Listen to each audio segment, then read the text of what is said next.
Made him come to order. Clerk call the roll. Mayor Manning. Present. Councilor Patricelli. Present. Councilman Crowdy. Present. Clerk, please read the minutes from our last meeting. Mayor, I'll make a motion we dispense with the minutes of the previous meeting. Second that. Second as written. Call the roll. Councilor Patricelli. In favor. Councilman Crowdy. In favor. Mayor Manning. In favor. Reports from officers and committees. Thank you, Mayor. Tonight I have a presentation prepared, a couple of different topics. So if you'll call your attention to the wall over here, put it up high so that everybody can see it.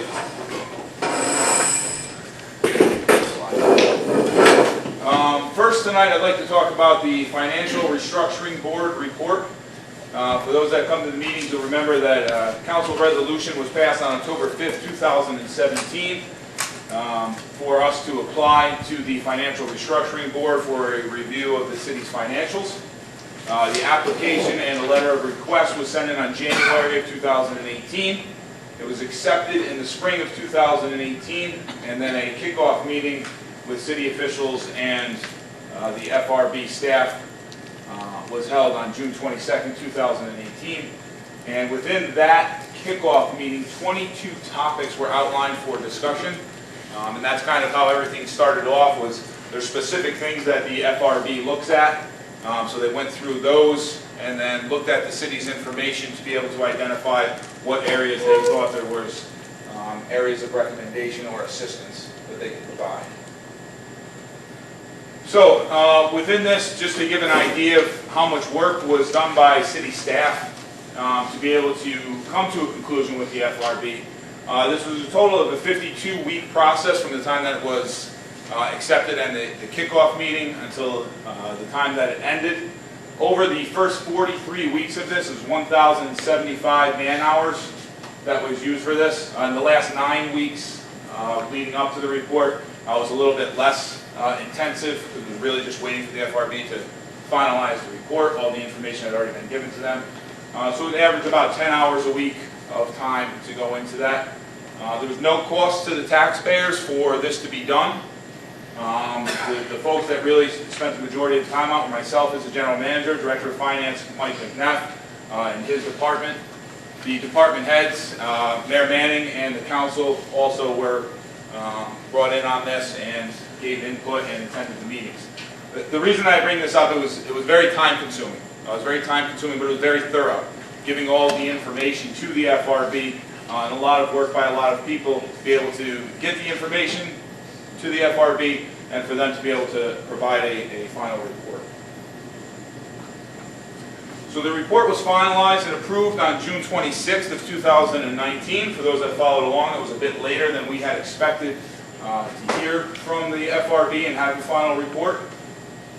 The board meeting agenda, the on-demand webcast, so you can actually watch the FRB presentation and the approvals of the resolutions, as well as the resolution and the report can all be found on the website here. I'll also have it up here later. Again, it's frb.ny.gov. You can follow along on the front page and get to the information. As you're going through it, if you look at our report and the 4 other municipalities who had initial reports done, you'll find that ours is the largest and most comprehensive of the 5 municipalities, the most pages and the most information. They focused on multiple different areas. So, it's broken down into a couple of different categories within the report. Some of it is not, some of the stuff we all already know because we lived in the city for as long as we have. So there's a basic overview of the city. To be able to have a report done by the FRB, you have to be fiscally eligible. There's some criteria for that. So it talks about our fiscal eligibility and fiscal stress. There's a section on it on the demographic of the city and the socioeconomic profile. The organization of the city, so what our charter states, how our finances are maintained, where our finances are budgeted to, and then the budget profile as well. And then the keys and the things that I'll be going over the most tonight are the findings and the recommendations from the FRB, which will include the key categories, and that are shared services, efficiencies, and workforce. Those are the 3 topics that they focus on, and subcategories within there. So in the workforce history category that they have in this report, one of the main lines that's in there is that the city has followed a more with less policy. Admin has been reduced 10% over the last decade, 40% over the last 30 years. And this is including adding the building department and code enforcement, which was not a department back when the first numbers were taken. So adding a full department into admin and still was reduced by 40% over the last 30 years. Water and sewer was also reduced by 70% over the last 40-year period. There used to be 20 employees in the water department, there's now 5. All of this information, and again, these are excerpts from the report, allowed the city to stay under the tax cap for many years. And again, it's just up there again. It doesn't need to be there. So the city background, it talks about the Watervliet Arsenal, what the impacts are of the Watervliet Arsenal. I won't get into whether I agree or disagree with what was stated in there by the FRB, but it does talk about the Watervliet Arsenal. It also talks about state AIM aid, which used to be known as per capita aim, but if you read the report, they changed their minds on how they refer to the state aid. It's no longer considered per capita.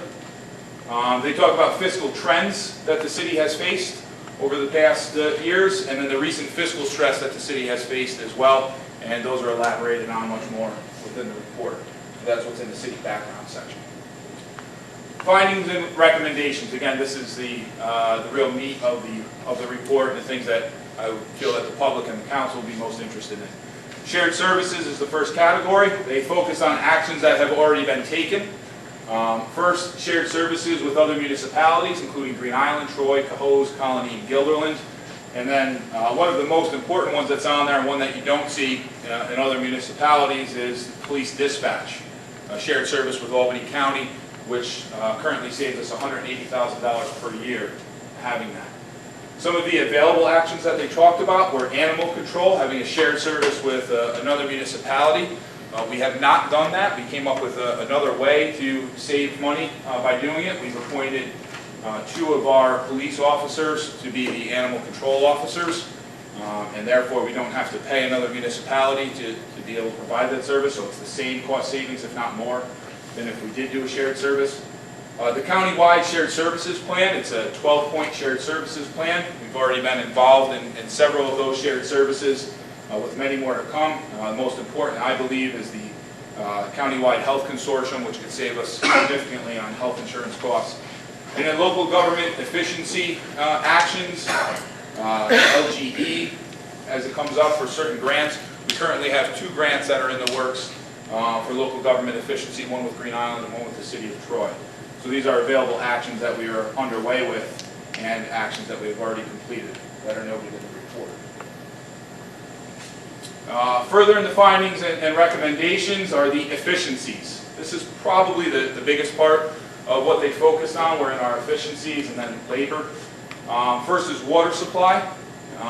They elaborate very much on our water supply, really focus on the dam and the hydroelectric facility and what we have out there. And I'll talk a little bit more about that later when we get to the actual recommendations. Next in efficiencies is moving to LED lighting. We currently have a project underway for all the city-owned lights to be retrofitted with LED lights. We received a grant to be able to do that, so all of these buildings will have LED lights, as well as the city-owned street lights and park lights. They also talk about acquiring the street lights that are owned by National Grid, retrofitting those with LED lights as well, and that will be what's talked about a little bit further. They talk about our sewer system. They talk about our CSO system and what that does for the city, the costs associated with that, and that we have a report ready and we've applied for funding and would like to move forward with our CSO separation project. Within the report, they state that it would be a cost savings to the city, but only if we were able to receive grant funding for that. So I think it kind of gives us a little bit more of a push. We can actually say to the state, hey, you told us that this would be great if we could receive money. So how about some of that money? They touch on refuse collection. Within the refuse collection, how it works, how much it costs, the anaerobic digester program, and then there's a category of a refuse enterprise fund, which is basically taking the costs of the operations for the sanitation department, moving it out of the general fund and having it have a separate fund similar to the water and sewer fund. And we've had other local municipalities that have done that. Troy and Albany, and actually suggests that we speak to them, look at that moving forward. And then finally, inefficiencies is financial system, payroll, and attendance, which we reference later. And ERP, it's software, so providing a new software system that's more efficient for the city and is an all-inclusive software system. The last category for findings and recommendation are under workforce. Workforce takes in our three labor unions, police department, CSEA, and fire department.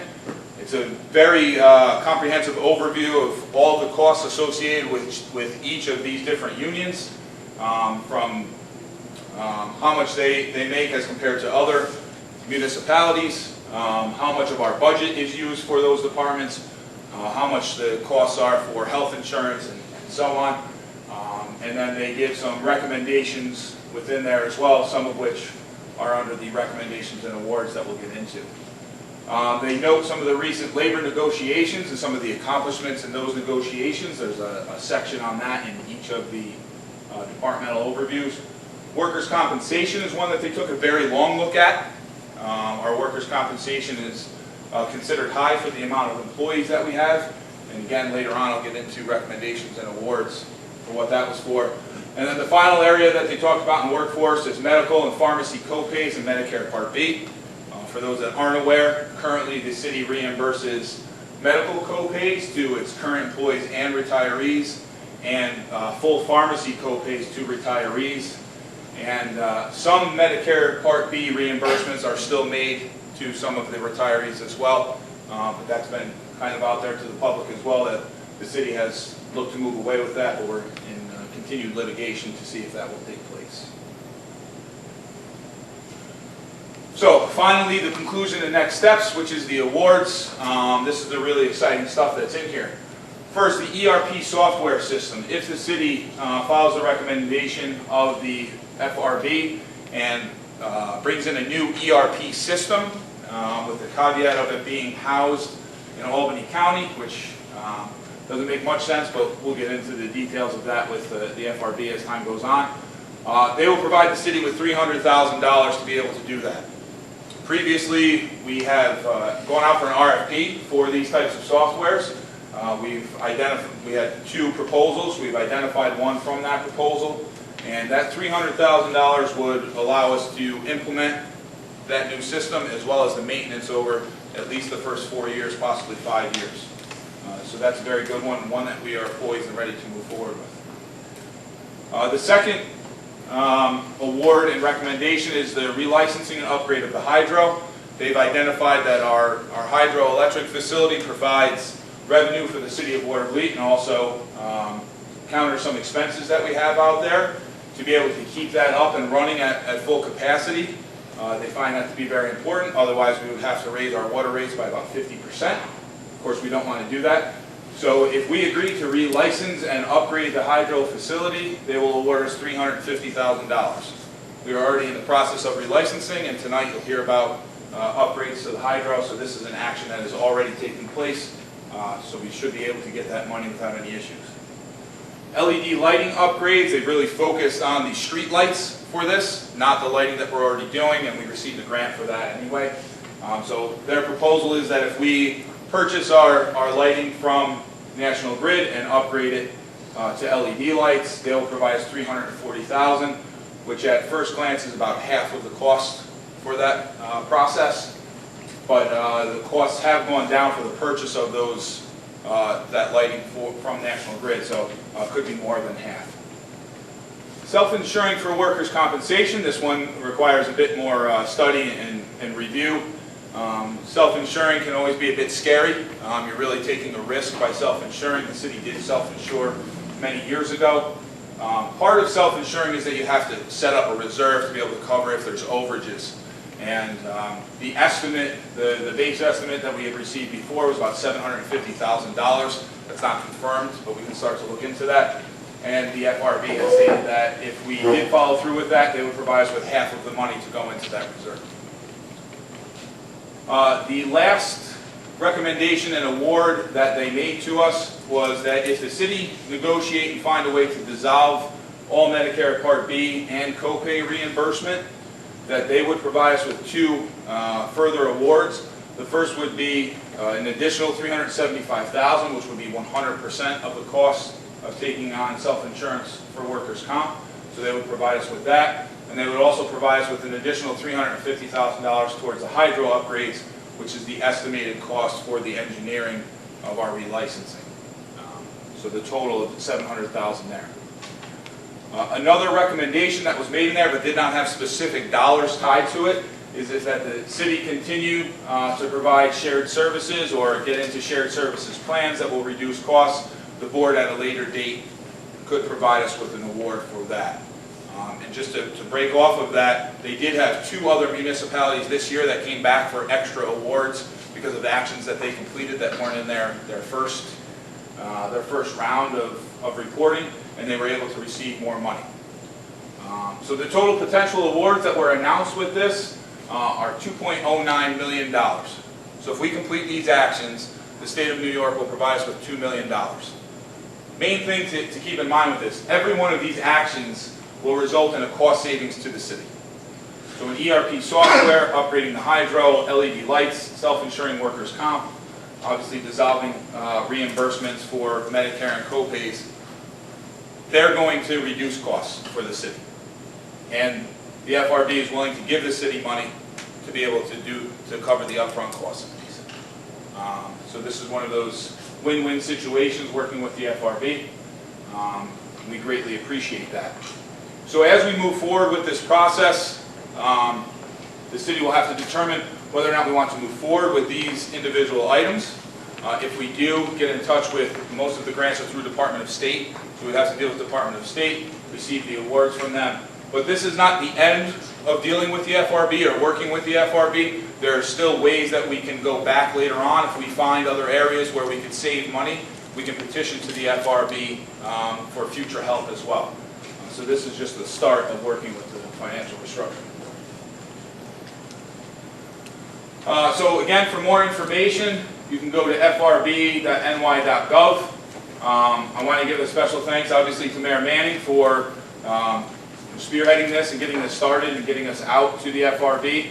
At the bottom, also a big thanks to State Assembly Member John McDonald.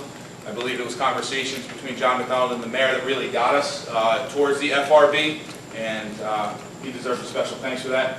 Councilman Patricelli and Councilman McGrady for their assistance with this. The department heads, and specifically Mike McNeff and Amanda Austin for providing the information that was necessary, the financial information specifically. At the beginning of this process, we had a gentleman by the name of Frank McNary, who was our contact that took in all the information, started the draft report, and he had since left the FRB, and I think that was kind of what stalled the process out a little bit. So Tim Ryan, who is actually the administrator of the Division of Budget that leads the FRB, kind of took it over. So there was a spot in there where we almost had to start all over again with some information, or at least start the conversation over again. So I definitely want to thank Frank McNary and Tim Ryan from the New York State Division of Budget, and of course all of the members of the FRB for approving this and awarding the city with over $2 million in grants. So that is all I have on the FRB. I do have other things to announce tonight, but any members of the council have any questions or any comments on the information that I provided? Can you go back one screen? The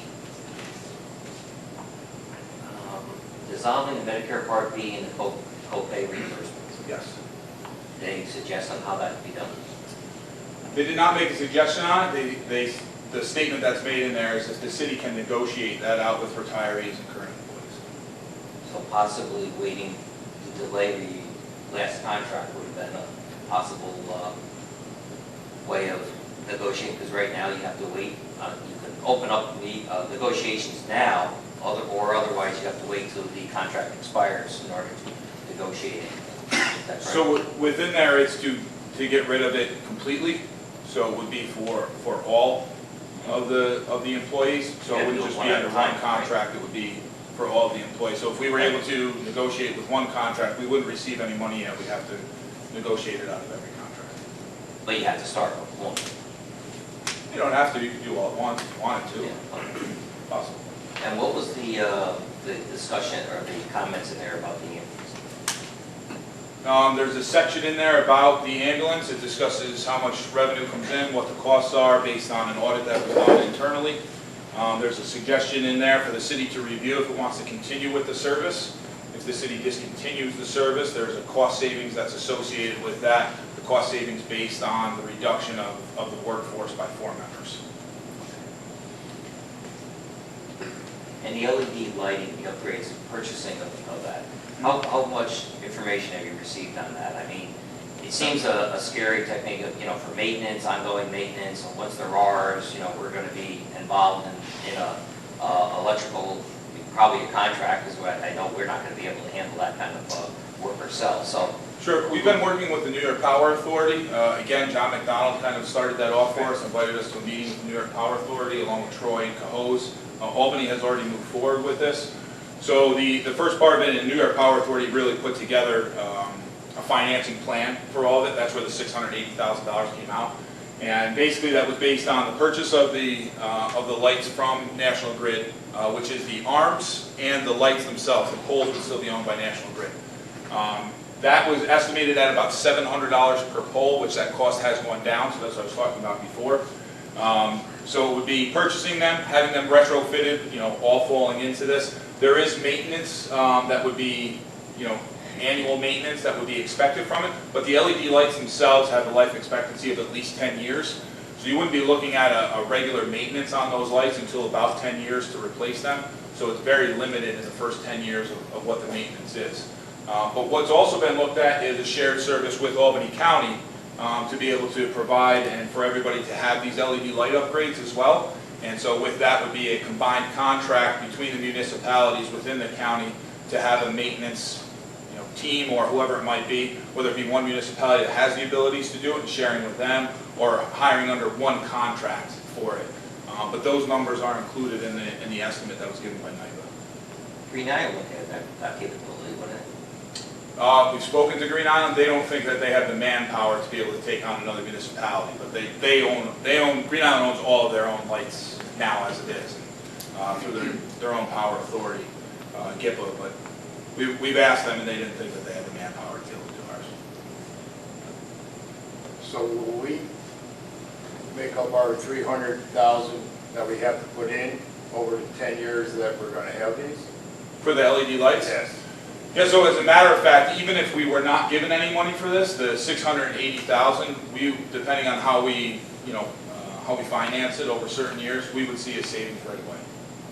So we could see a savings even if they were not going to give us money. So the payback would be faster. Yes, much faster, yeah.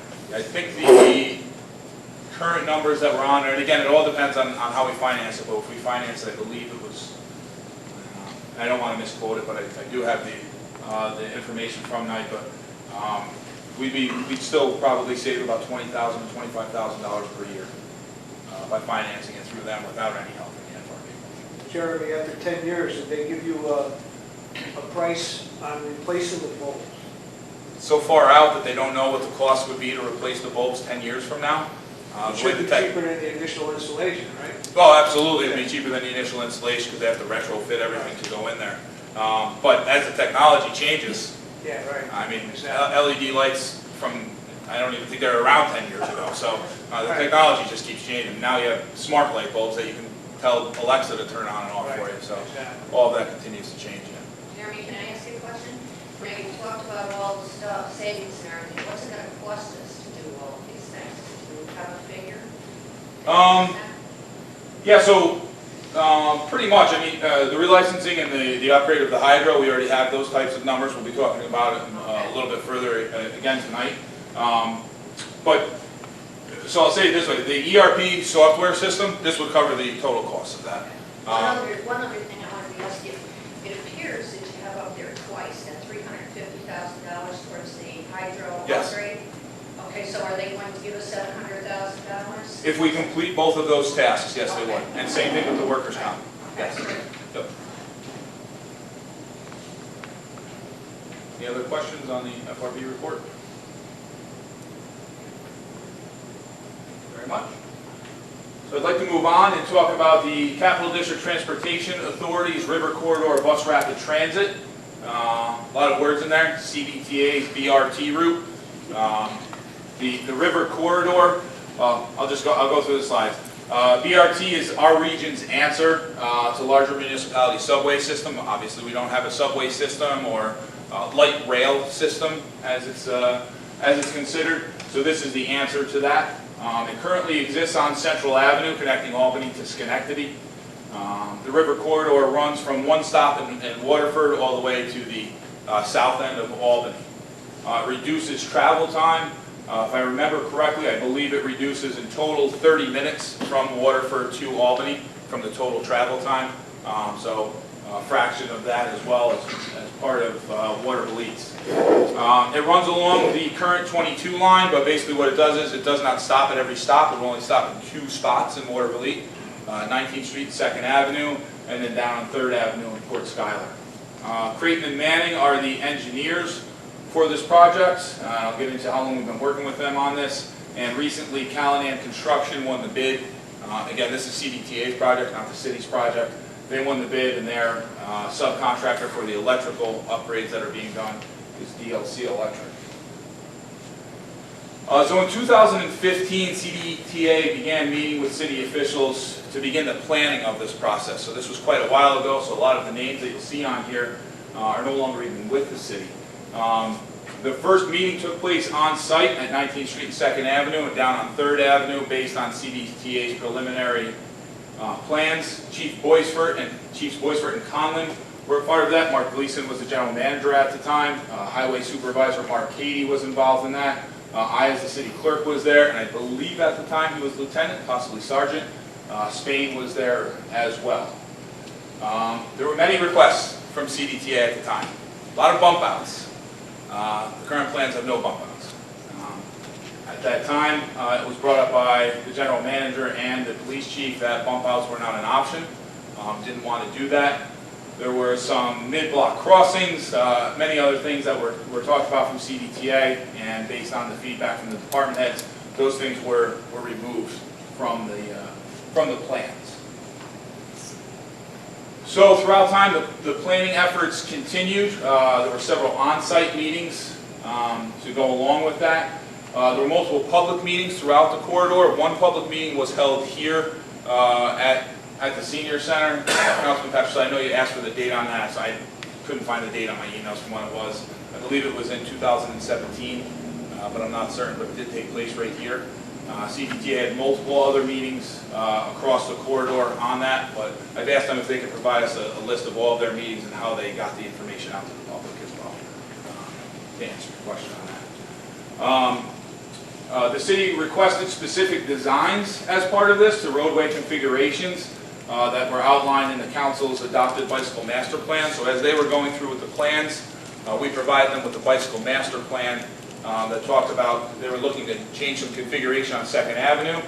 We had some things that were adopted by the council in the bicycle master plan, so if they were going to change something, we wanted to make sure that it went along with our master plans.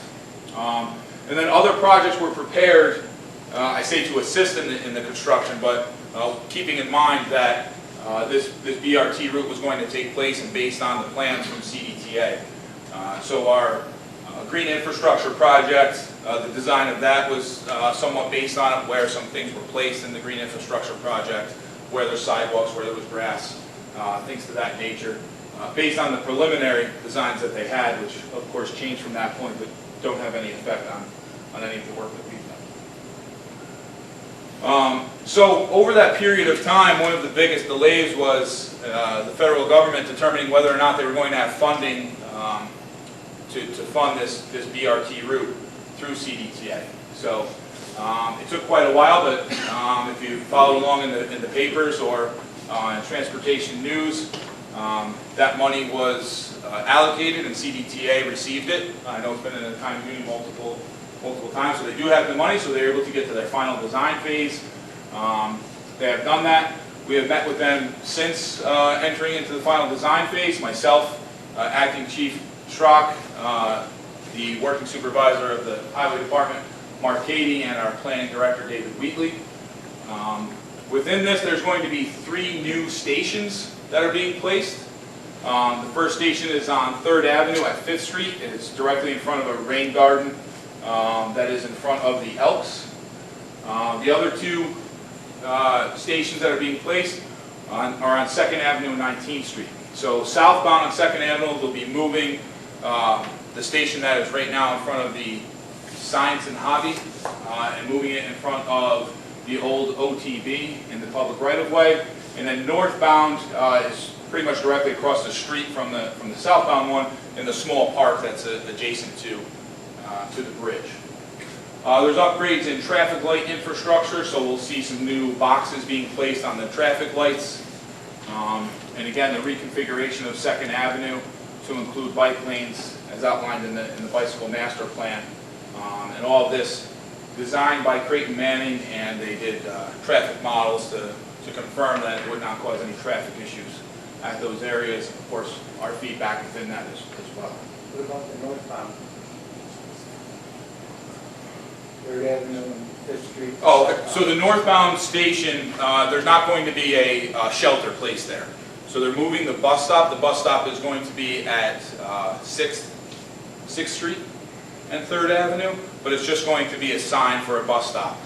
No bump out, no shelter. It's in a residential area, so there's residential homes right next to it, so it would have taken away some of the room from the residential area, so we did not allow that to happen. It also probably would have violated ADA, because it wouldn't allow the sidewalk to remain at least 4 feet. So they would have had to put a bump out there, and did not allow for the bump. Jeremy, I have to say, on 2nd Avenue, it's disgusting where the buses pick up. I don't care how many garbage bins you put there, but the garbage is horrible, both sides. Yes. What can they do to help out? It's So- disgusting, even on 19th Street. It's Yeah, disgusting. so I received some complaints from certain people that I'm close to, some that I work with, some that are family members of mine that complain about that as well. Part of what will finalize this is as they put in the new station, there's going to be an MOU that the council will have to consider, a memorandum of understanding. And basically that's saying that they're going to be placing these on city property and whose job it is to maintain it. So of course we maintain the sidewalks in those areas, but they need to maintain the shelters and the garbage. And so before that MOU is approved, that's something that I'm sure will be placed in there for the council to do it. What we do have to find is a mechanism to hold them responsible for it. So that's the main It's so thing. close to the bridge that it's just going to look horrible coming into the city. I mean, you look at it, if you put it that close. The garbage you're saying? Or? Yes, Yeah. yes, and then move it closer to the bridge. It's look like trash. We'll have to keep up on the trash. It's a good point. Jeremy, I'm probably a little late to the party on this, but is that route finalized, the 2nd Ave, the 19th Street, is that final? That's definitely what they're going to go with? This has been through final design, and I've received all permits to begin the The project. only reason I say that is if they're going to go to 3rd Ave down in North Skylar coming from Waterford, you're going to be on the busiest intersection, one of the busiest in the entire capital district, at 19th Street, 2nd Avenue. Wouldn't it, again, I guess it's too late now, wouldn't it have made more sense to move that to Broadway under the bridge? That was spoken about. That was a recommendation that we had for them. They do it based on ridership and where people get on the bus. So putting it right across here was really where we're talking about, Broadway right here. Because this is a much easier spot to stop. There's already big shelters there and everything like that. There's very little ridership here. And for where people are actually getting on and off the buses in the major intersection because of that. So Bus comes over the bridge, correct. and then the proposal to go to Broadway is come over the bridge, turn right, and then go down 21st Street and turn onto Broadway. Crazy. And that's why it was shot down. Yeah. What? So again, Why what? does it come straight down 32? Makes sense. What Mr. Whitehead was saying, they would come over the bridge and take a right, right in front of where New Stewart's is, Right. pick up there, then turn right at 21st Street, and then take another right at Parker Brothers. Right. Can you imagine them tonight trying to take a right at Parker Brothers? But with this, There'd they're be no not chance. doing that because it's in a straight shot from Waterford. They usually straight down. They come Say up- that It again? wouldn't be coming over the bridge on this route, though. Yes, it is. Oh, it does? Yeah, it Okay. runs through Cohoes and then into Troy and then Oh, into okay. Waterloo. Okay. Yes, the 22 runs through Troy. Okay. Why wouldn't they have left it right at the hobby shop? There wasn't enough room there for them to put this type of shelter there. To be able to have it, it's a little bit more of a larger shelter and would go back further, so it would end up taking up the room at that section. What they proposed and what they have here, I can second, I'm gonna be able to pull it up a little bit. So I can kind of show you, I think I brought some examples with me. Whoa.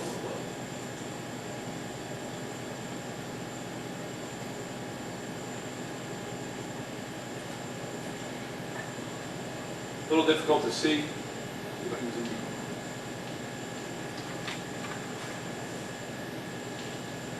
So this is the stop in front of on 3rd Avenue and 5th Street. That's the Elks. So yeah, so Was the Elks consulted on this? no, it's not on Elks property, it's on the city of Waterbury property. Was the Elks consulted on this? I said no. Yeah, I guess that what I'm trying to say is it doesn't really matter if it's city property or not, if it's in front of their building. Well, regardless, it would be in front of, all bus stops are in front of somebody's building. Right. I get it. But I just think it would be nice to let somebody know what they were doing. Well, there's a bus stop there, it's been there for years. Right. So Correct, yes. they're making it bigger, that's all. Yeah, the bus stop is there, so the bus stop is a little bit further north, and to put a shelter there, even the engineers thought that it was unsafe to move it, put the shelter where it is now, where the bus stop is, in that area, because it would be in front of the curb where everybody was turning out, so if the bus was stopped there and somebody came out and wanted to turn right, they wouldn't see if anybody was going around the bus that was pulled out of the way and cause accidents. Their model showed that, so that's why that spot was determined to be the best spot for that. And we agreed because it's not in front of a residential area. Any of the other corners would have placed it in front of a residential area. And what are you putting down on 6th Street?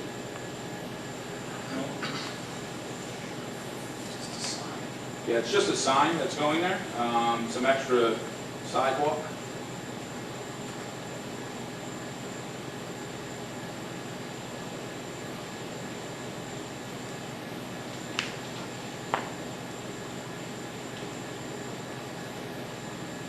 Are they aware of this too?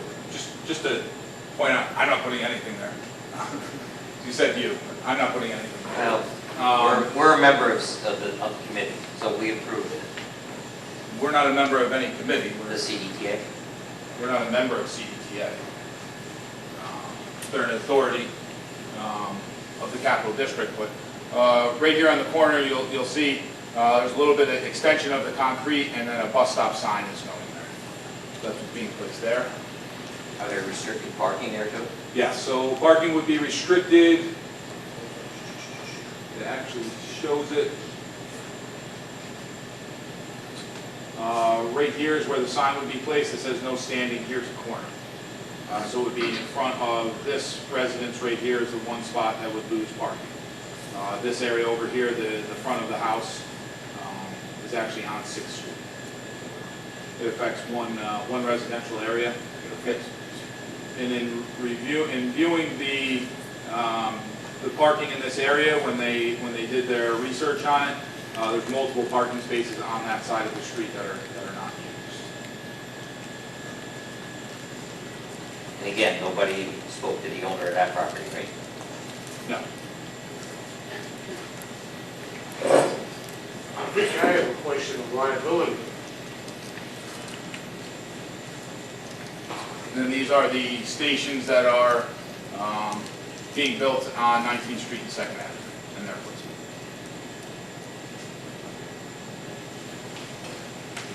Question of liability? Sure. What's your question about liability? What's the question? Yeah. We have an influx of people walking on sidewalks. Who's responsible? City owns the sidewalk, but I have to maintain it? Sure, yeah. No liability there? No liability to who? To you as the property owner that owns the sidewalk in that area? Well, that has to maintain it if someone falls. Is the city going to hold me harmless? No, I don't believe the city would hold you harmless, same as it is now, if anybody walked on your side. There's a lot of other questions that have to be addressed also. I don't think this is the forum to do them, but I think there's a lot of other things that should be addressed. Feel free to reach out. It's a little late though. I mean, the bids have already been let, contractors are already marking and ready to go. Permits have been given, yes.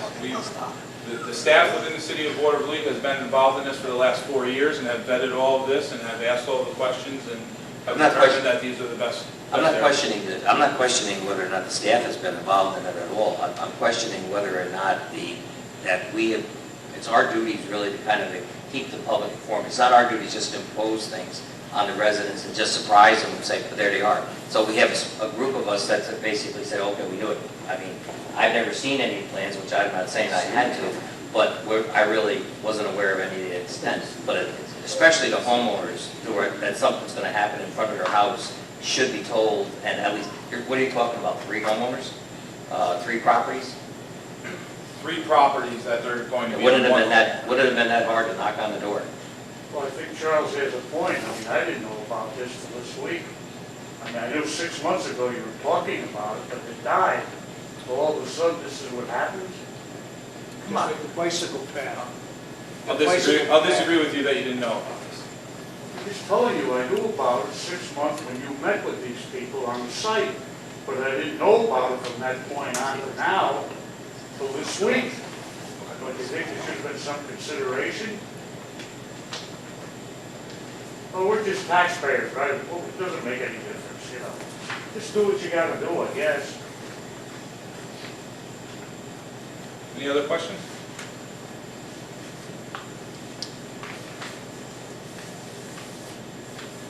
A couple other things to mention tonight.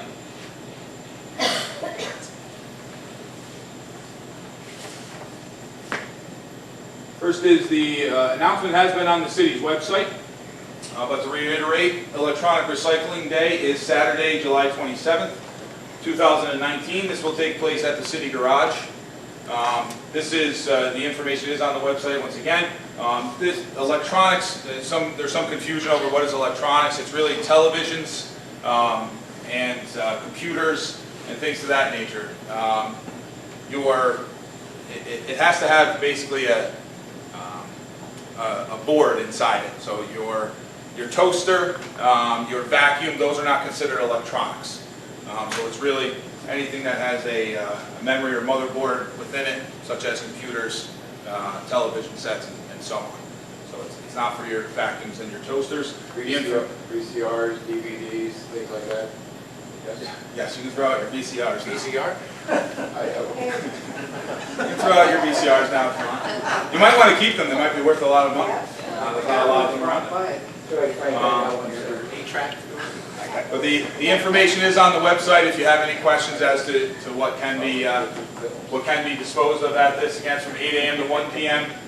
Back behind the city garage, and there's no charge. It's a good question. I don't know the answer to that. They have radioactive element. It's a good question. I'm not sure. Take a look on the website. Stuff into your VCR. I have two other announcements to make. The city had applied for a zombie property, what was known as the 2.0 grant, authorized by the council back on February 21st, 2019. We were confidentially contacted on May 9th. Could not make an announcement at that time, but we had received the grant. The grant was for $75,000 for an employee over a 2-year period. So it covers the cost of the employee. Not all $75,000 goes towards the employee. Some of it has to go to the Attorney General's office who oversees the grant. So it's about $72,000 or $71,500, I believe, that goes towards it. So in looking to hire somebody for this position, we held a test for code enforcement. Really, our zombie and vacant properties are handled out of code enforcement. So we're looking to fill a position in there. We were looking to see what the results of that test would be. And unfortunately, only one person took that test, and it was a person that was already employed by the city, who was provisionally employed. So from there, we had to move to hiring a provisional employee. And we determined to hire a longtime Waterloo resident and Navy veteran Nick Brown. He's been hired for the position. He'll be a provisional code enforcement employee, similar to what Jason Chaplin has been. So the next time a test comes up, he'll have to take the test to be able to stay on full-time. But the cost for this employee will be spread out over the 2 years and will not affect the taxpayers of the city of Waterville. So this is a way of bringing in an employee to help in code enforcement, specifically with the vacant buildings. Myriad of tasks that go along with this. I won't get into what all of those are. But really it's the attempt to eradicate vacant buildings within the city of Waterville. Not only the ones that we have now, but to prevent future vacant buildings as well. And then my final piece tonight is to announce that the city has officially hired Anthony Gerasi as the new police chief for the city of Waterville. His official start date is August 12th of 2019. Mr. Gerasi comes with over 20 years of experience in various police departments. He started in New York City's NYPD and has been in the Albany Police Department. He has come up through the ranks up to captain in the police department, and he will be joining us again on August 12th, 2019. His ceremonial swearing-in ceremony will be Thursday, July 25th, so 1 week from today at 3 p.m. right here in the Senior Center.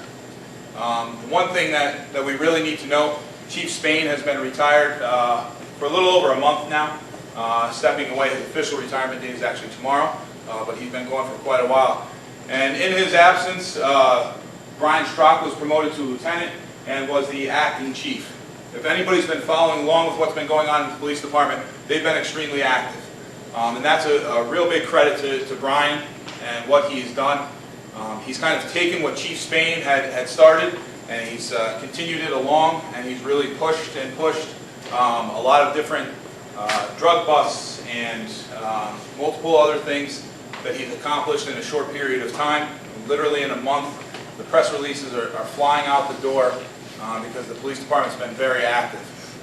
There's no doubt in my mind that in the future, Brian will be a chief of the Waterville Police Department.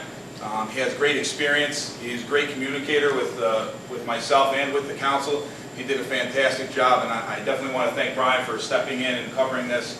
I look forward to him continuing to cover it as police chief until August 12th and maintaining at the rank of lieutenant under Chief Gerasi. So thank you very much, Brian, for all of this.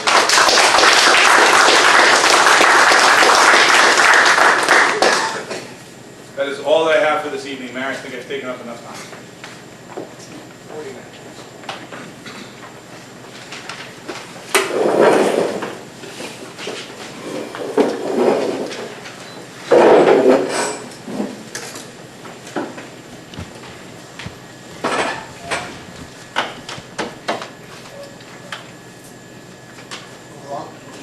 We have no old business. Okay, new business? New business, we have ordinance number 2006, an ordinance of the City of Waterville providing that the code of the City of Waterville, Chapter 260, Vehicle and Traffic, Article 4, Handicap Parking, Section 260-30B1, Access Points, be amended. Mayor, I'll make a motion that we move on to ordinance number 2006. Second that. Any discussion? So this is removing a handicap access point at 601 2nd Street, previously communicated to the council by Acting Chief Strock. So I believe everybody is aware of why it's being removed and being recommended. Okay, call the roll. Councilman Patricelli. In favor. Councilman McGrady. In favor. Mayor Manning. In favor. Next, we have ordinance number 2007, an ordinance of the City of Waterville providing that the code of the City of Waterville, Chapter 260, Vehicle and Traffic, Article 4, Handicap Parking, Section 260-30C, Sign Locations, be amended. I'd like to make a motion to accept ordinance number 2007 as written. I'll second. Discussion? Same thing here, except this is a removing of a handicap sign. And this one is at 1876 9th Avenue. Again, previously communicated to the council by Acting Chief Strock, and that's why it was recommended.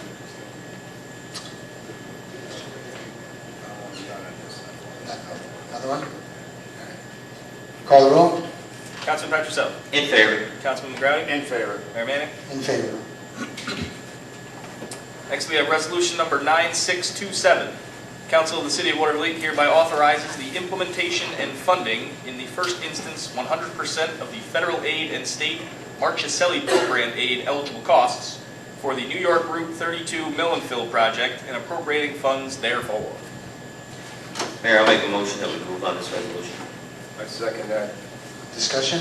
So this is a DOT required resolution stating that the city will cover the upfront costs of the paving of Route 32, which we already have. It took place over a year ago, or about a year ago. This is an amendment from the previous resolution that was approved by the council for this project because there were some additional costs that were to it, so we needed to add those additional costs. This is the final step towards reimbursement, so once this is, if and when this is approved, it can be turned into DOT, and then we can draw down for the reimbursement of these monies. How much money is? We will receive $666,047. Roughly. And that was bonded? No. Well, it was not bonded. For this project. But it was paid? Correct. Yep. Okay, call the roll. Councilor Petroselli. In favor. Councilor McGratty. In favor. Mayor Manning. In favor. Up next, we have resolution number 9628. Council of the City of Waterville hereby authorizes the implementation and funding in the first instance 100% of the federal aid and state Marchicelli program aid eligible costs for the Waterville Bike Path project and appropriating funds therefor. I'd like to make a motion to accept resolution number 9628 as written. I'll second it. Discussion? And once again, this is a DOT required resolution stating that the city will pay the upfront costs. This specifically is for the engineering of the bike path, and again, covering the cost prior to any reimbursement for this. This will allow the engineers to complete the final design. Once final design is complete, we'll then go to DOT with the final design, and they'll give authorization for the construction. So we'll be back again with a similar resolution for the cost of construction for this. For the total cost of this project, we do have a bond resolution on the agenda for later tonight. Again, that would cover the upfront costs of this. We will be reimbursed 95% of those costs. Will that include the interest for bonds? It does not include the interest for the bonds. It's just 95% of the total cost of the project. But does the interest go into the 95%? No.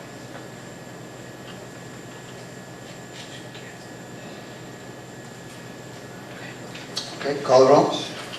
Councilor Petroselli. In favor. Councilor McGratty. In favor. Mayor Manning. In favor. Next, we have resolution number 9629. Council of the City of Waterville hereby authorizes the implementation and funding in the first instance of the state multimodal program aid eligible costs for the repaving of various streets in the City of Waterville and appropriating funds therefor. Mayor, I'll make a motion that we move on this resolution. I second that. Discussion? Once again, DOT required resolution. This one's a little bit different. This is further funding that we were able to acquire from DOT for 2019 roadway resurfacing that was originally budgeted from CHIPS monies. So this will save the city $100,000 of our previous estimated CHIP spending, which will allow $100,000 of extra monies to roll over to next year for usage. So just one note on this, again, another thank you to Assemblymember John McDonald for making us aware of this and being able to go get this money. Again, non-budgeted money, a little extra bonus to the city, which will allow us to do some even further road work in the coming years. Jeremy, at one time we talked about 8th Avenue from First Street to 8th Street. Yes. So I've been in contact with the Town of Colony's Commissioner of Public Works, asked them to review it. We're currently going to get cost estimates for what it is. They have penciled it in for their paving for next year. So we're just going to work out with them for paving of it next year. Then we'll have to get some sort of an MOU with them to determine whose cost will be associated. That wouldn't be in anything like this. That's not in with this, but we can use the rollover of CHIPS money or multimodal money is available again next year. We can go for that as well. So always combining efforts with another municipality, but you have to talk to us. So. It's not a state eligible road, so this is the only way we get money for it. Okay, great. Found the money. Call it? All right, call the roll. Councilman Petroselli. In favor. Councilman McGrattan. In favor. Mayor Manning. In favor.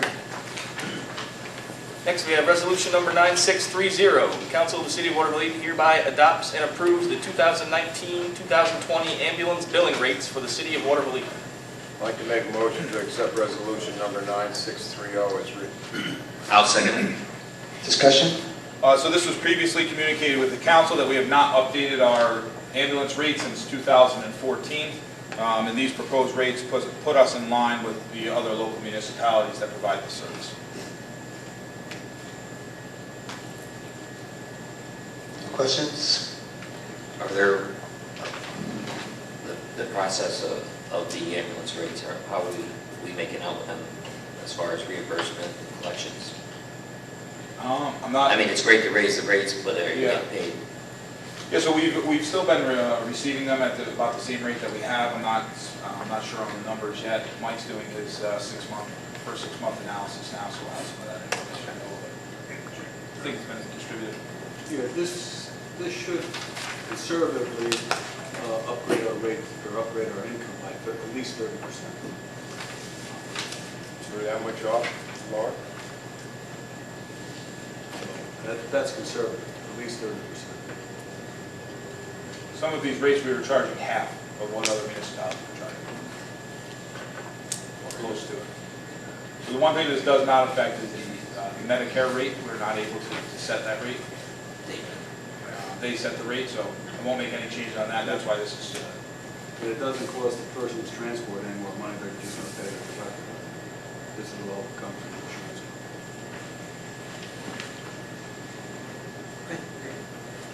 Okay, call the roll. Councilman Petroselli. In favor. Councilman McGrattan. In favor. Mayor Manning. In favor. Next, we have resolution number 9631. Council of the City of Waterville hereby approves Amendment 2 to task number 40, task number 50, task number 60, and task number 70 between the City of Waterville and Gomez and Sullivan Engineers for engineering services regarding the Federal Energy Regulatory Commission relicensing of the Norman Skill Hydroelectric Project. Mayor, I make a motion that we move on this resolution. I second that. Discussion? So these are the continuing task orders that are within the agreement that we have with Gomez and Sullivan for the relicensing of the Norman Skill Hydro. The amendment to Task 40 is for additional studies that were required by the stakeholders, specifically DEC, on one of the studies to get further data. Task 50 is the development of plans to support the application, so we have to put specific plans in place of what we're going to do over this 30 or 40-year license. Task number 60 is preparing the draft application, and task number 70 is preparation and submittal of the final application for the relicensing. All of these tasks will take place between now and February of 2020, which is when we must submit the final application to the Federal Energy Regulatory Commission. This is within the budget. Some of these are slightly higher or slightly lower than what we originally had in the agreement, but all still fall in line in the budget and are neutral for that. We're still, based on the numbers we have, we're still looking at coming in under the budget. Good news.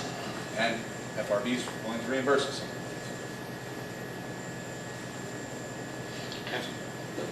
Call the roll. Councilman Petroselli. I'm in favor. Councilman McGrattan. In favor. Mayor Manning. In favor. Next, we have resolution number 9632. Council of the City of Waterville hereby ratifies and confirms the city's purchase of a 2015 Ford Explorer utility inceptor police vehicle from the Village of Green Island in the amount of $9,000 for use by the City of Waterville Police Department. I'd like to make a motion to accept resolution number 9632 as written. I'll second. Discussion? So we previously had a vehicle that was totaled in an accident, put our fleet below what we needed. Rather than purchasing new, Green Island had a used vehicle with similar mileage that they no longer needed. It was a surplus vehicle for the Village of Green Island. At the time, Chief Spain had identified this as a reasonable swap for us, really because the amount of money that we received from the totaled vehicle from our insurance offset the cost of the purchase of the vehicle from Green Island in total. And so later on tonight, we do have a budget transfer that also covers that. It's an increase in revenue that comes in from insurance, and then an increase in cost to purchase the vehicle. So this was a budget neutral purchase to replace a totaled vehicle, similar vehicle, I believe it's the same year and roughly the same mileage, so kind of a wash. We even talking down $500 too. Negotiate the price. We're agreed. All right. Call the roll. Councilman Petroselli. In favor. Councilman McGrattan. In favor. Mayor Manning. In favor.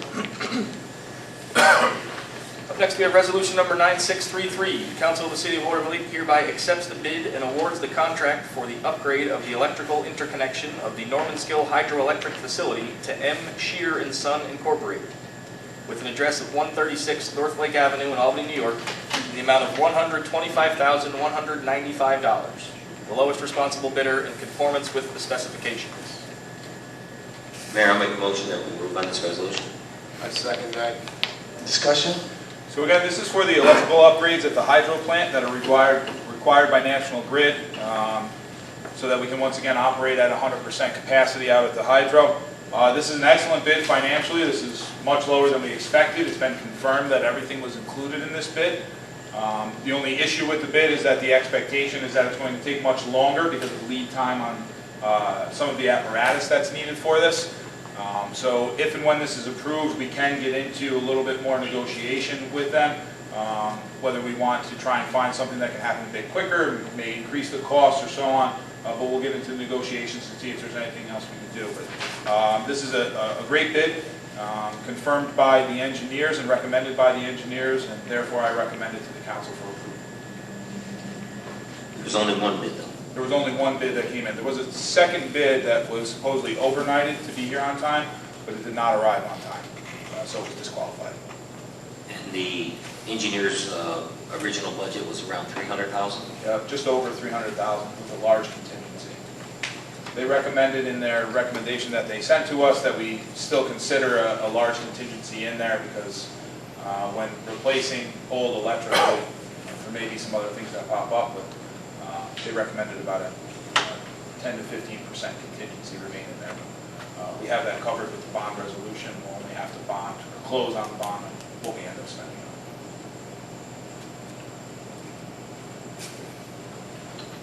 on. Deal. Call the roll. Councilman Petroselli. In favor. Councilman McGrattan. In favor. Mayor Manning. In favor. Next, we have resolution number 9634. Council of the City of Waterville hereby approves an agreement between the City of Waterville and Barclay Damon, located at 80 State Street in Albany, New York, commencing on July 18, 2019, ending on December 31st, 2019. I'd like to make a motion to accept resolution number 9634 as written. I'll second it. Discussion? This is our annual agreement with Barclay Damon, Connie Cowles, who we usually work with, for Barclay Damon, as well as Joanne Kilmer, as our bond counsel. Okay. Can't get any better. Call the roll. Councilman Petroselli. In favor. Councilman McGrattan. In favor. Mayor Manning. In favor.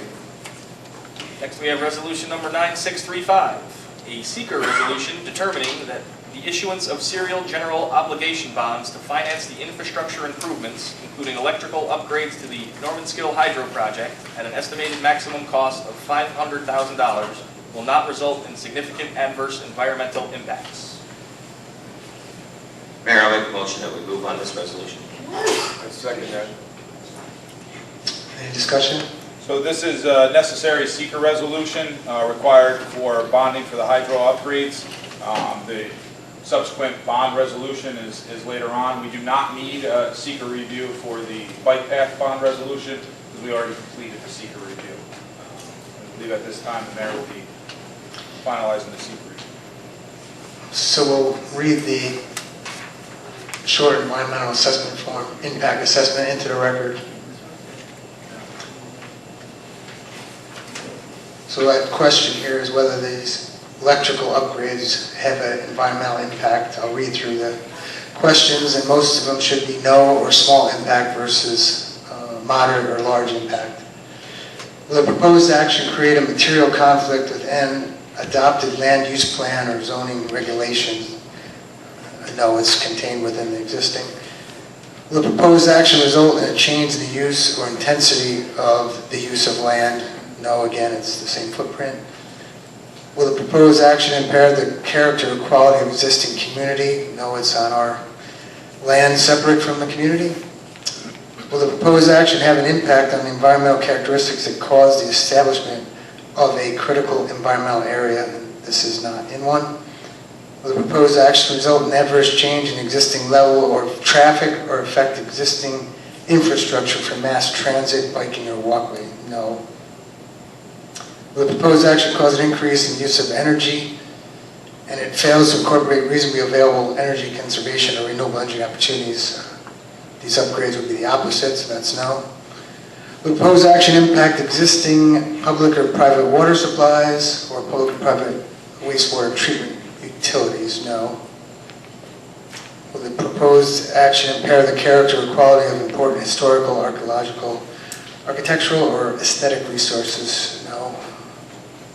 Will the proposed action result in adverse change to natural resources, example, wetlands, water bodies, groundwater, air quality, flora and fauna? No. Will the proposed action result in an increase in potential for erosion, flooding, or drainage problems? Again, that's a no. Will the proposed action create a hazard to environmental resources or human health? No, it's protected from anybody getting near it, so that's a no. So when we pass this resolution, we call the roll, we'll sign this one. Unless there's any questions on that. Okay, call the roll. Scott? Councilman Petroselli. In favor. Councilman McGrattan. In favor. Mayor Mann. In favor. And Mr. Mayor, to the best of my knowledge, that's all we have in new business. Okay, appropriations accounting? Got a couple.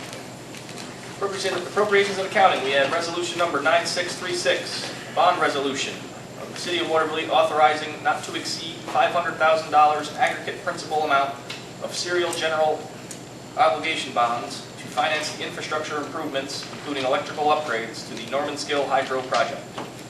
I'd like to make a motion to accept resolution number 9636 as written. I'll second it.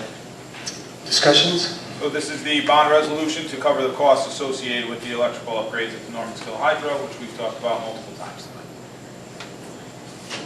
tonight. Questions, comments? Call the roll. Councilman Petroselli. In favor. Councilman McGrattan. In favor. Mayor Mann. In favor.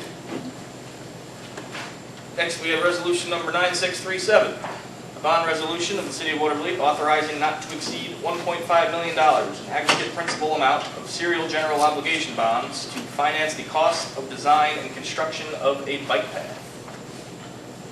Mayor, I'll make a motion that we move on this resolution. I second that. Discussion? So this is the bond resolution to cover the total cost of the bike path project, which the majority of will be reimbursed by DOT based on a grant that was received. Questions, comments? Call the roll. Councilman Petroselli. In favor. Councilman McGrattan. In favor. Mayor Mann. In favor. Next, we have resolution number 9638. The Council of the City of Waterville hereby authorizes the increase of funds of certain expenditure accounts and certain revenue accounts in the annual estimate that has become necessary due to unforeseen circumstances. I'd like to make a motion to accept resolution number 9638 as written. I'll second it. Discussion? So these are budget neutral transfers that have been recommended by the Director of Finance. If there's any further questions, Mike could answer them what they are. We did speak about one of them being for the purchase of the vehicle and replacement with the insurance funds. Good. Councilman Petroselli. In favor. Councilman McGrattan. In favor. Mayor Mann. In favor. And Mr. Mayor, I believe that's all we have in appropriations and accounting. Okay. No report on the church. Report on the church. Jerry, you want to give a report on the church? Yeah, so the bell tower has been completely removed down to its lowest point that will be removed. Working right now with the engineer for how we will rebuild to finalize the the top of it now, just to keep it where it is, put a roof on it, the aesthetics of it, to keep it secured. And they'll be beginning on Monday, looking at the, I guess we'll call it the southwestern corner of the building. There's some significant structural damage back there, so we'll be reviewing that to determine whether or not that can be saved or if anything further demolition has to be done. That will be the engineer and the contractor will be tearing some of that down to take a look and make that determination. You ever consider raising the building? It would be based on the engineer's report on it, but it is an option if the engineer has that as consideration, and then would be brought to the council to be considered to do it. Costs, of course, associated with it. There's, it's a CDBG grant that was given to us. State Historic Preservation has some say in what we can do with the building and so on, but I'm sure if the engineer feels that it's an imminent threat to be torn down and needs to be torn down, then we can. My question is, what is the building going to be used for? Okay, fix it up, what are you going to do with it? Do you have a use? Yes, I think you've asked that one before. Yeah, but We're going to, there's multiple things for it to be used for, but it would be it's a community center, basically for cultural arts, so there could be plays and recitals, could be rented out, used for weddings if they want to use it for. We could have the council meetings in there, we could have the zoning and planning board meetings in there. it's not good here? Just a possibility, further options. Okay. Were you here when they bought the building and questioned it? Yes, I did. Yes, I did. What's worse, didn't they have to buy it or be stuck with it? Well, personally, I think the building should be raised and the land used for other uses. Like? It's a big building to maintain. Sure is. Cost to the taxpayer. So, you fellows have to make the decision, I guess. We're trying to work with OPM right now. I'm sure you'll do the right thing. Thank you. All right. Where are we? Stuck that in before public comment period. 2 minutes already started. That's good work.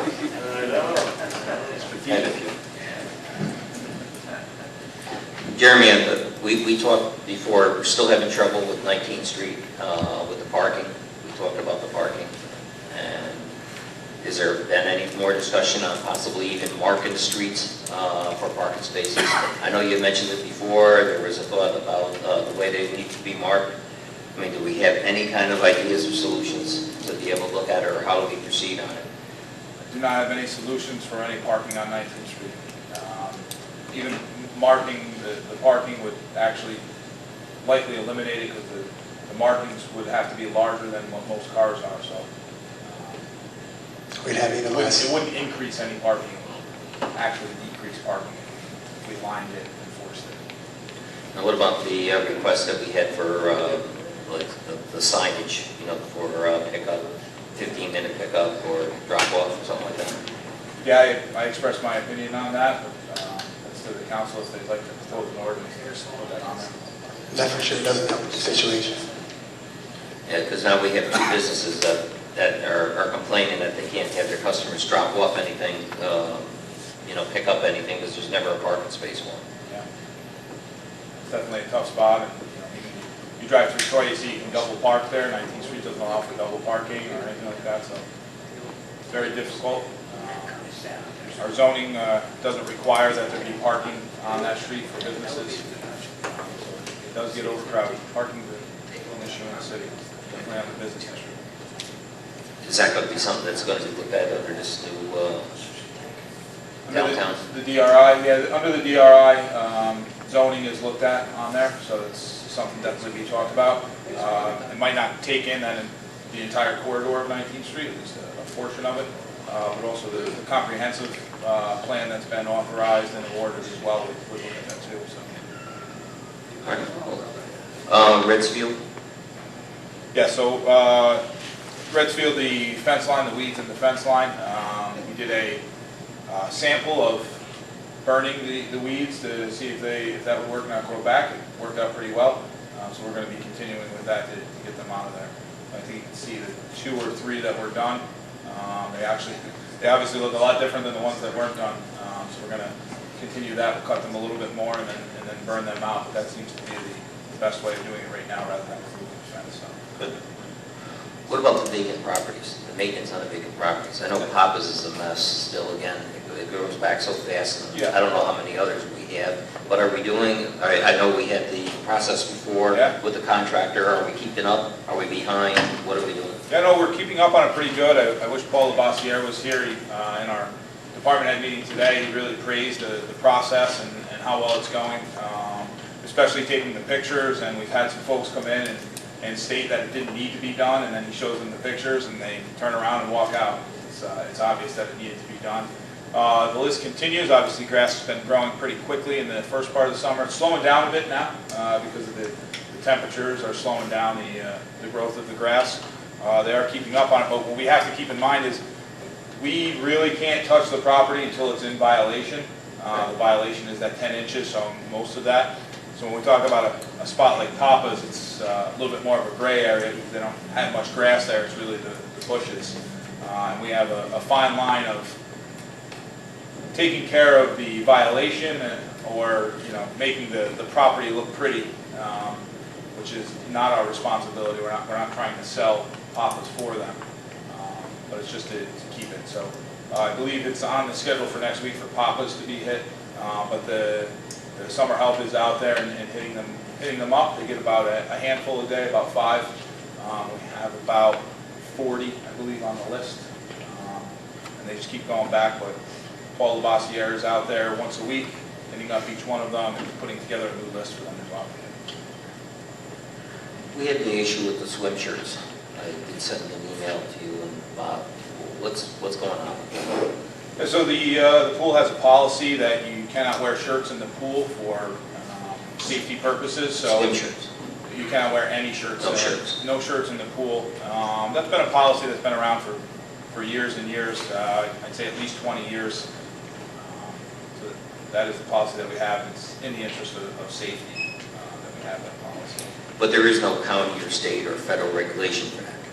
Not anymore. Department of Health does not regulate whether or not shirts can be worn. It's an individual municipal policy. Okay. As we stated. Because it was misstated then in the conversation that they had with the individual who was requesting that there was a specific county or state regulation that forbidden the use of swim shirts. I think when we first used it, there was a regulation that said that you could not wear shirts in the pools. I think whoever it is, the state or the county Department of Health has drawn back off of that. The city policy has remained the same. So there's a photo on our website that we have kids going in, and one of them I know has a red swim shirt on, so we might want to get rid of that photo. But they can have it with a doctor's note. With a doctor's note, yes. You just have to supply the doctor's note to the head life. Yep. I know we talked before about the elementary school funding, and you did mention it. You did say that they were looking into it. Yeah. So that's great. Okay, we have that. And I know I saw an email, but I wasn't able to read it yet. But the filter plant. Yeah. So we received a report on the filter plant. It is something that was mentioned in the previous report, but it's obviously deteriorated much quicker because of the leak in the flocculator tank. So I like saying flocculator tank. I won't try it. I won't try it. So we're going to be meeting, myself, Dave Dressel from the Water Department, Mike McNabb will be meeting with the engineers that put together the 2018 report, reprioritize those tasks, kind of put them together in a phased approach as to what can be done at the filter plant. In total, the amount of work that needed to be done at the filter plant that was identified is roughly $5 to $6 million worth of work there. Some of it is facade work, some of it is necessary. It was originally prioritized in the 1, 2, 3 list as to what were the main priorities. So we're going to revisit that, put it together. We've applied for grants in the past, we've been denied.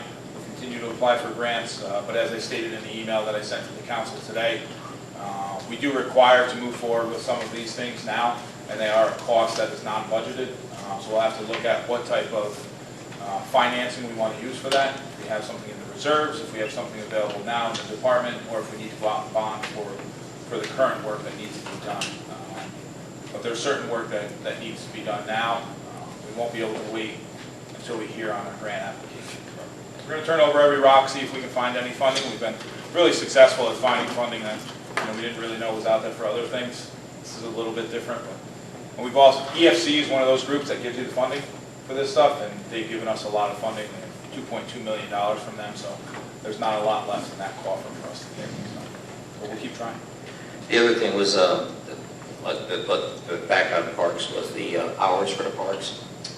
Yes. Has that been, and the enforcement of that for the park hours, how are we handling that? Yeah, so there was a discrepancy on some of the stuff that was there, but we actually have code that says what the park's hours are. Right. I believe the recreation signs that are on there are the actual hours for the parks. So we had some stickers made to put on the police ones that Chief Spain had put up there to redepict the hours. And usually it's discretionary for the police department if there's somebody in the park at a certain time, if they're not causing any issues. But of course, if we receive complaints for certain times that people are in there, then we direct the officers to enforce it as written. Has that been okay? Okay, The enforcement? Because I know it seems to be spotty or correct. it's hard It's to. taken on a case-by-case basis, Yep. like the general manager said. Our officers are encouraged to use discretion. The kids are in there at 10 o'clock at night, they're not really doing anything. Hanging around would be probably easier than playing basketball. Yeah, correct. Okay. Swimming pool, we also talked about doing some kind of a analysis of that, or, to see what the demand is or the Sure. usage is. Yep, it's being tracked on a daily basis. Oh, it is now being tracked? Yep. Oh, good, Yeah, I okay. think they did some tracking of it last year too at your request as well. So I think they've been tracking how many people are in there and how many guards are on duty during those times. Can you share that? Yeah. That's my point. And Bob provided. And the last two I had was, we talked before when we had our department head meetings about marking the streets, crosswalks and things like this. Has that begun yet? Crosswalks? We're going to paint crosswalks and upgrade them. I mean, I know on 19th Street and some of the other places that we had. Have they been? Yeah, we've done crosswalk work this year. We Spent have. about $25,000 on crosswalk and striping work so far. This year? Yes. Okay. All right. And what about 3rd Avenue? In that, those pits again? The weeds, the patrols, and I know some of them down on 3rd Avenue on the east side. Is that pit again? Yeah, so currently our down staff in sanitation department, which usually is who picks it up on Friday, so we've been down for a couple of weeks, so next week they're going to get back into those. It's really mostly some overgrowth of the invasives that are in there that need to be taken out, so. Weeds? Yeah. Yeah. Well, they're all back. Okay. All right. I'm good.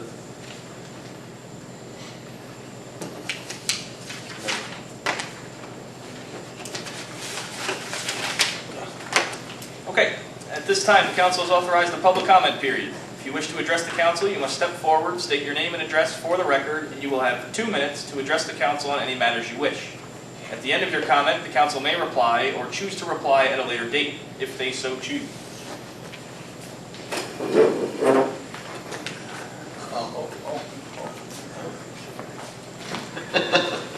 Sorry. Paul Eubank, 1500 12th Avenue, Waterville. I'd like to know if there's any communications between the City of Waterville and National Grid. The reason, point is, you blacktop a street, National Grid comes in and digs it up. Is there any communication as to when National Grid plans on doing a street so you don't blacktop? Furthermore, they should repave the whole street after digging it up. Any comment on that? Maybe I won't waste my 2 minutes and you can reply to it. Potholes. 19th Street and 2nd Avenue at the manhole is a pothole. Been there quite a while. And also the entrance to AutoZone, 2 potholes. Boulevards. I don't see any difference or any work being done on the boulevard other than being mowed. No topsoil, no seed. National Grid was obligated after digging on the boulevards to restore it. I don't see anything. Very important, the entrance to the city, 25th Street and Broadway. I believe the property is owned by the city of Waterville. It's at the corner. The grass is about 2 feet high. Really should be addressed. Doesn't look very well. Thank you. So in response to your questions, yes, we have been in contact with National Grid. Last year was the first year that they provided us with a multi-year plan of when they expected to do paving, or excuse me, to do gas main work. We based our paving beginning last year and through this year based on what they provided us. So, for instance, 5th Avenue had already been paved before they provided us to that. Didn't happen in previous years. The issue that we ran into this year was they changed where they wanted to put gas lines in. Some of which affected where we had already paved, some of which we were able to pull off of our paving. So 18th Street is the one that's the most disappointing because that was just completed and they just crossed over that. Right. And of course 5th Avenue, which we had paved 2 years back, and now they hit that one. The excavation is not level either. You drive over, it's a dip. Come on, fellas, you know? Yeah, we've been on them about they're definitely much better this year than they were last year because it's a private contractor that's doing it instead of National Grid's folks that are doing it. So the temporary restoration has been better than what it was last year, which I suppose couldn't have been much worse. But it's only been the temporary restoration at this point, so they haven't hit final restoration. Didn't the city pass a law? I know when I was in business, they made you, when you did an excavation, you had to put concrete in before you blacktop. Does that pertain to National Grid also? Yes, yep, that's part of the permit that they received to do it was that they had Anybody put checking concrete. on that to see? They haven't done any final restoration yet. They've only done the patchwork. So when they do the final restoration, they have to put that in. Thank you for the potholes. I'll get that to the highway department to work on. The boulevards were originally hydro-seeded. It was a good job was not done. Been in contact with them to come back and hydro-seed. They haven't responded to that yet. Going to reach out to them again tomorrow to see if they're coming back. If they're not coming back, we're just going to move forward with doing it ourselves. We have been treating some of the areas there, more of the areas that, not where it looks like sand and it needs topsoil, but the areas that have been pretty much covered already and have the grass growing there to get rid of the weeds. But we have a plan in place to get the boulevards back up and into a better state than they are now if National Grid's not going to do their work. Jerry, I keep mentioning this, but no one seems to take heed. Why should the city pay for that? No, I agree. Please listen, it's a matter of one phone call, public service. Correct. They'll be there in a jiffy. Yep. No one wants to do it, I guess. And the curbing around the boulevards is a part of that as well. Those were not replaced properly. 25th and Broadway, I believe you're talking about the park area there, so that would be the northeast corner. Correct. That is not city property. And you'll love to hear whose it is. It's in violation of everything. National Grid. National Grid owns that property, that park that's right there on the, if we're talking about the northeast corner that the city usually maintains. Oh, Broadway. Broadway, 25th Street. Okay, Did I say it? okay. I'm sorry, I Former misunderstood. Nick's Tavern. Yeah, yeah. That is not owned by the city board. It's owned by the city, Housing. Waterville Housing Authority. Okay, if it's owned by the Pope, I mean, someone has to take care of it, right? Yes. Well, I can send code enforcement out there and take a look at it. Sorry, I misunderstood where you're going. I'm sorry. I was thinking 25th and 7th. 25th of Broadway. Sorry to mention National Grid or away. Thank you.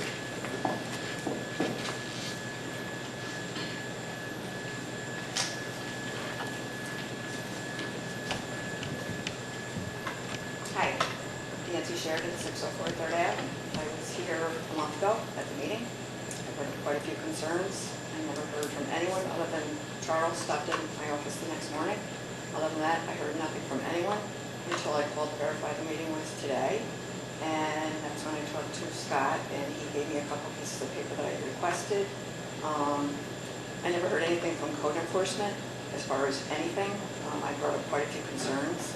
I know on the website they have quality of life matters, but apparently it must be for some, because they don't seem to enforce things for everyone the way they do with some. And I just was wondering what was going on with anything that I had addressed. So when you were here the last time, I told you if you had concerns and told you which ones were code enforcement, to reach out to code enforcement. If you had any issues with them, to let me know. Right, and I had reached out to them, and I also stopped up to see you one day and you weren't in. So after that meeting, you contacted code enforcement to let them know of the issues that you I had? had already left a message the day before the meeting and heard nothing. And I assumed someone mentioned something to code enforcement that I was here about. Sure. Yeah, and that's what I'm just saying. I'm just wondering why it seems like for some, they watch everything, and others, anything can go. And that seems to be the issue in the city here. Yeah, so some of the things that you brought up are not enforceable. You brought up that there's the fan that's on the side of the building that's Okay. there, that, things like that were approved before, and But who approved some them, that's what I'm curious about. would be historical, so we'd have to go back and look at that data, but, The fan was never there before. They put that in when they redid the pub. and how long ago? Probably 6 to 7 years. Okay. And I did ask for copies of the building permits, and I don't see anything on there about that. I don't see anything on there for the deck, the patio in the back. Don't see any of that. But yet, when I was doing my porch across the street a few years back, I was told to stop work and come up and get a building permit. Right. It's just things like that that Yeah. we still have been able to find out who actually owns the planters. That I saw a city worker watering one of the planters on 19th Street the other day, so I would think it's the city that owns them. But at the last meeting, I was told the city doesn't own them. Because we own the ones on 19th Street, but I don't believe we own the ones in front of Pat's Pub. They're all the same. They're all the same planters. Pretty sure you can purchase them wherever. We didn't make. Oh, no, these aren't just ones you just purchase anymore. There's some others that are similar to that are in other areas of the city as well, that are not the city. So who actually do you talk to about addressing any of the concerns? Because I know I only have 2 minutes. That's my question. Yep, so again, I would suggest that you contact code enforcement with your concerns. And if you don't get a response from code enforcement, let me know that you didn't get a response, and I will address code enforcement. Is there a certain person in code I enforcement? would suggest Paul LaBassiere, he's the head of the department. He'd be the best person to go to. Okay. Because when I suggested to the person next door to me last year that they take care of their overgrowth, with a smirk, I was told I should call somebody from the city because I believe he's related to him.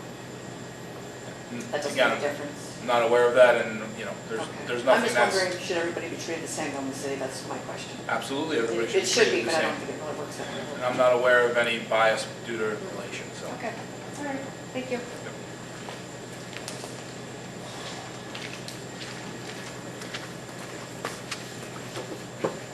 Frank Susi, 1569 Second Avenue, Waterville.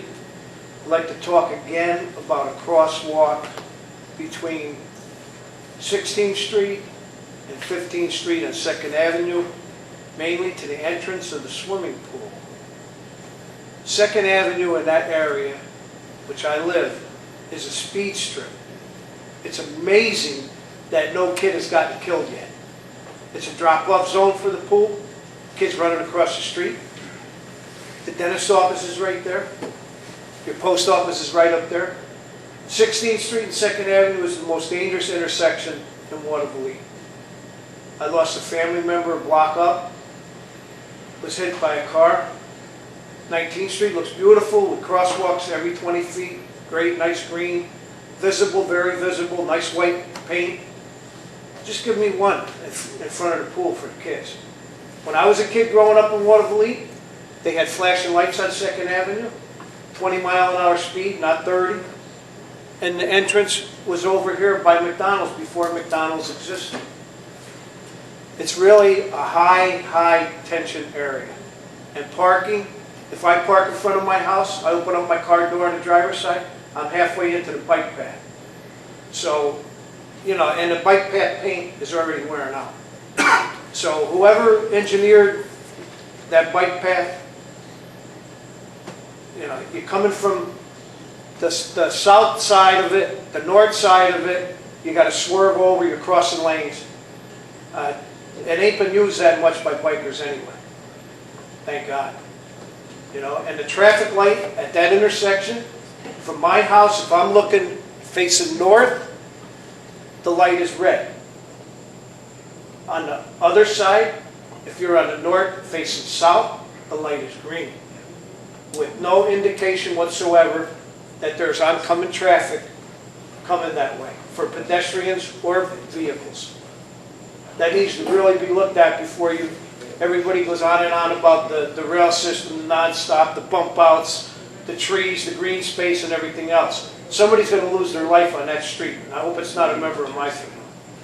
And this is the second time I address it to this board at familiar faces, and nothing's been done about it.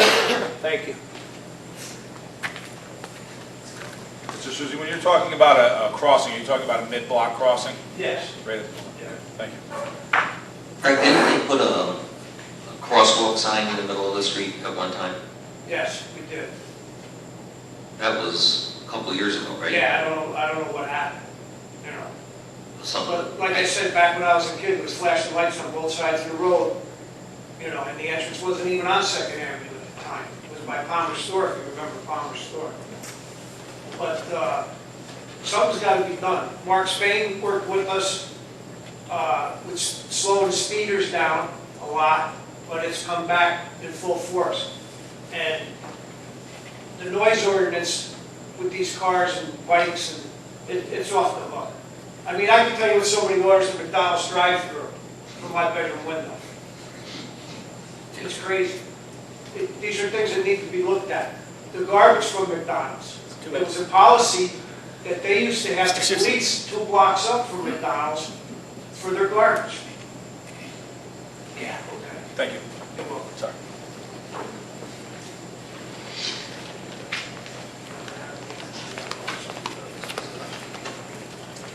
Pete Germano, 1124 7th Avenue, Waterville Lee.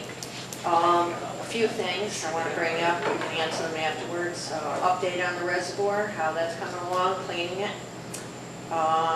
Papa's definitely in very bad shape. I went by there yesterday, and I did a double take at the weeds, and when I turned around, I saw that a police car was hiding in back of the weeds. That's got to be high. So that's one thing. Now, from your presentation, you talked about 2 police officers actually doing animal control. I'd like to hear more about that. Are they doing that on duty or off duty? You know, is that like a moonlighting or part-time job? I don't know. And what animals are included? Are there cats, skunks? You know, we just talking dogs. What is that? And the last thing that I wanted to bring up, Paul. One of the boulevards does look a lot better because I planted about $400 worth of hostas on it.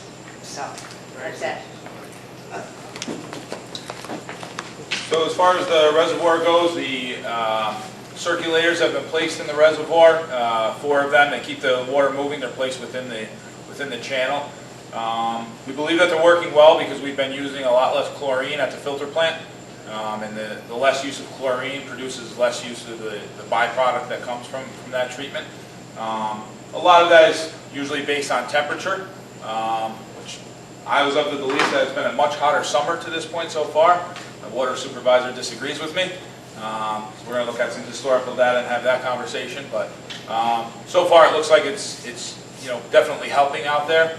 Part of the studies that are being done in the amendment to Task 40 for Gomez and Sullivan is to do more water quality data to see where some other issues might be coming from. Dissolved oxygen is the main thing that they're looking at. So there's more work being done out there and more look being done for that. Can I ask one other thing? How about the water chestnuts? Are they still there, or? Yeah.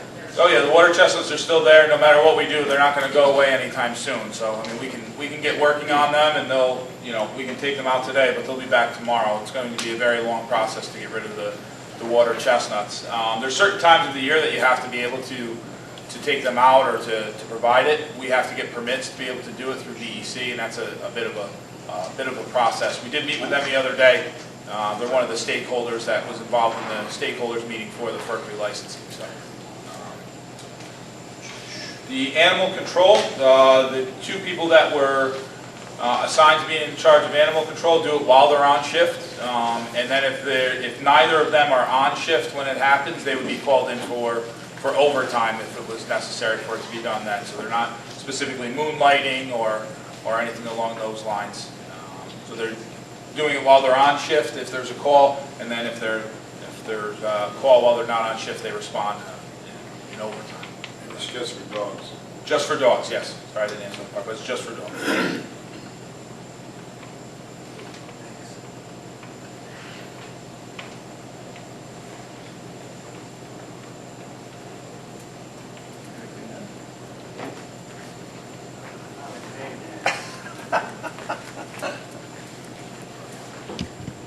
Don Whitehead, 1921 8th Avenue, Waterville, New York. Several months ago, Councilman Petroselli requested a report on the legibility of the street signs throughout the city.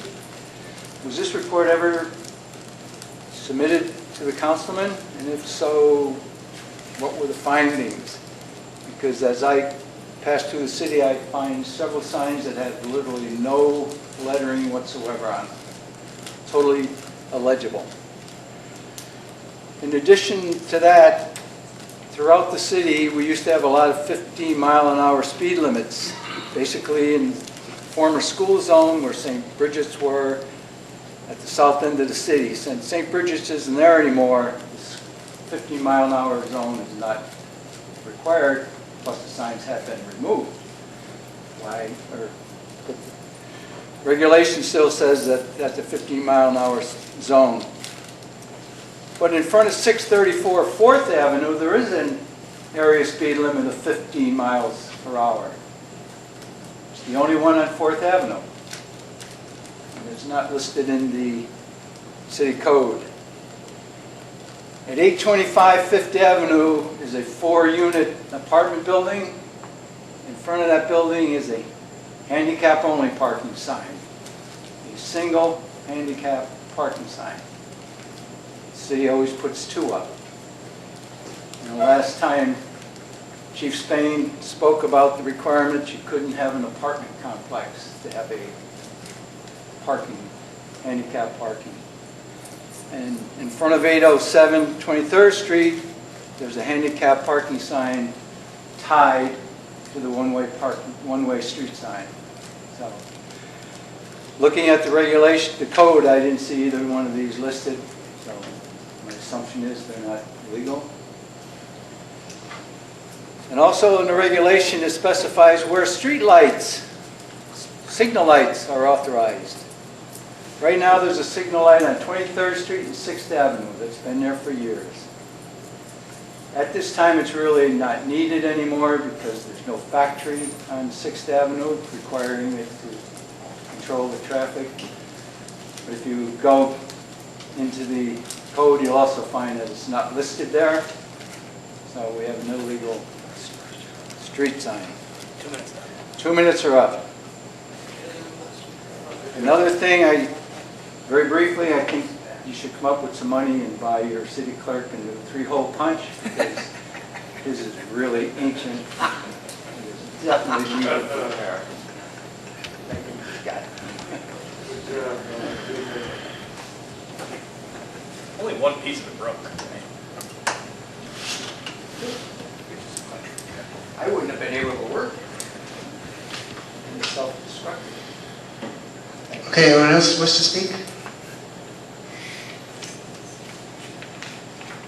All right, we'll close the public comment period. And we have to go to executive session and make a motion. Yes, I would request that we adjourn into executive session to discuss a legal matter as well as a personnel matter. I request that Corporation Counsel Yor Newband, Director of Finance Mike McNeff, Fire Chief Tom Garrett, City Clerk Scott O'Reilly join, as well as Mr. Paul Goldman, who is under contract with the City of Waterville. I'll make a motion that we adjourn to executive session. Second. Call the roll. Mayor Manning. Favor? Councilman Petroselli. In favor. Councilman McGrath. Adjourn to executive session, we have to clear the road.